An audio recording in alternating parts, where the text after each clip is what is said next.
现在是4月份，这是桑葚开始结果子的时候。再过1个多月，这些桑葚都成熟了。就等到有2个月，所有的桑葚果子都摘完了之后，也就是6月份吧，6月份、7月份，这些结完果子的桑葚就要做修剪，所以称为夏季修剪。夏季修剪很重要，是为了控制树形，也是为了明年更好的结果子，更多的结果子。那我今天这里有2颗桑葚，一颗是去年夏季修剪的，一个是没有修剪的。先给大家看一看在视觉上有什么差别。你看这一颗啊，这是从基部开始，这一个桑葚，这是它的一个视觉上的一个效果。我们再去看另外一颗，我们这里看到另外一颗，大家看见没有？这个是我刚才一个很显著的区别，就是这个的株形比较矮，然后它所结的果子基本上是在你伸手就可以摘的这个范围，所以它的株形比较好。那这个就是去年夏天，我觉得每年夏天吧，结果之后都修剪了的结果。我们现在再来看看它修剪的痕迹。这个是前年夏天修剪的，然后长出了这些。那去年夏天结果子之后呢，在这里又做过修剪，这个枝子修剪了，这个枝子修剪了，所以又长出些小枝子出来。那我们看到这个修剪之后长的枝子，这是去年秋天长的枝子。那这样的枝子今年都挂上果了，所以一个是这个树形得到了控制，还更主要的是你会发现它的果子结的还更多。我们可以看看这个，看这个树梢上面，虽然不是很厚，但是也算是挂满了果子吧。从树梢一直到树的基部，只要有小分支长出来，的地方，都挂有这个桑葚的果子，所以可以说是满树都是果子。现在桑葚还是属于早期，所以果子不大，后面会到一个指头那么粗，是比较大的、比较好的一种桑葚。我们再来看一看这个修剪，刚才只是看到这一枣枝子哈，你看这一枣，这个也是的，这是前年修的，这个是去年修的。那今年呢？今年结果完了之后呢，我会有些枝子，有些很密的枝子会轻一些，然后大部分枝子呢都会跟它减去1/2，甚至更低。那你在想，前年剪的这，去年剪的那，今年剪这，那明年会不会剪得更高，越来越高呢？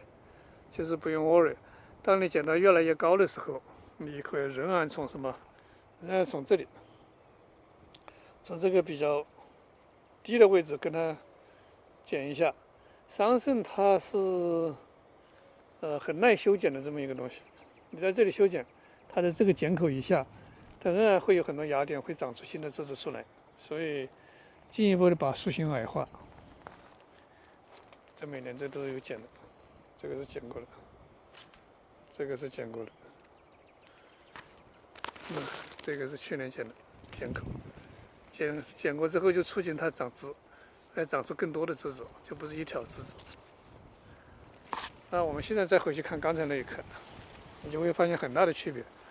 不光是树形上的区别，而且结果子数量也有区别，而且还有这些果子，你看，我们刚才说树形，这些果子都是伸手都可以摘的，稍微把树枝子给掰一掰就可以摘。我们再来看这一颗，这一颗跟刚才的特点很显著，都是像光感式的一样的，就是每一个梢子都很长，看到没有？这个梢子，这个小枝头长得很，有2、3米那么长。然后呢，就是在肩部，在树梢的肩部挂了几个果子。这整个树梢的这个肩部挂了一些果子，果子挂的也还不厚，也不厚。然后整个这个树梢的2/3，啊，这个树梢从这里开始，这个树梢的2/3都没有挂果，就知道树梢的1/3才有叶子有果子。这么一对比，这个夏季修剪和不修剪效果就非常的显著。那你也许要问，那为什么没有修剪呢？这一棵有一个原因就是，我们这里可以看得见，这个桑葚我最开始在网上买的，他说是什么巴基斯坦的桑葚，结果买来之后是个假的，等它3、5年都没有结果，所以后来我就把它从这里给锯掉，这现在还有痕迹，锯掉，让它劈开嫁接，所以这是嫁接口。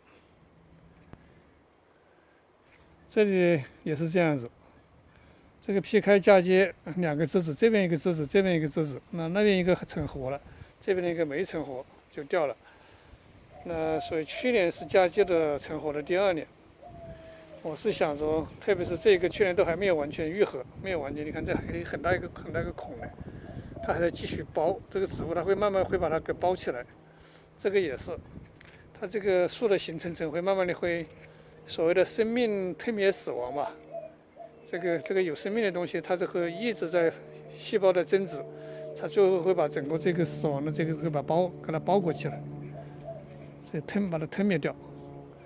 我也是想着。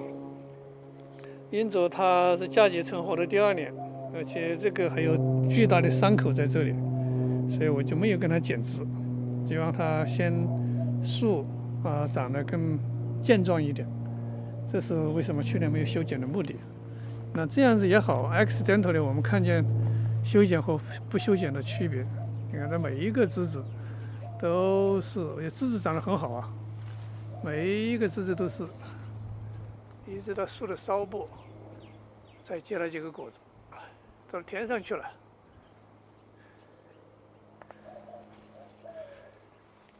好了，这个就是我们看到的，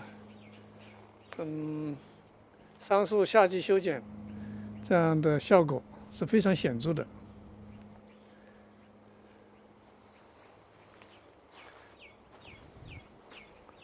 谢谢大家观看。